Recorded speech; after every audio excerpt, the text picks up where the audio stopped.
Now we're naming cyclic rings. So for naming cyclic rings, specifically, let's start off with our cycloalkanes.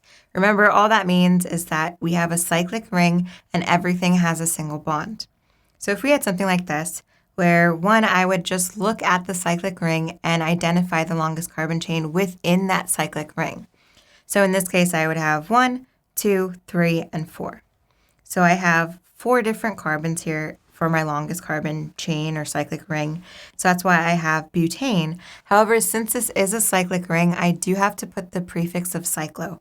So this is cyclobutane, plus there is an additional substituent. So here I have a substituent, a methyl group, so it's methyl cyclobutane. However, notice I don't have any numbers, right? I didn't even number this.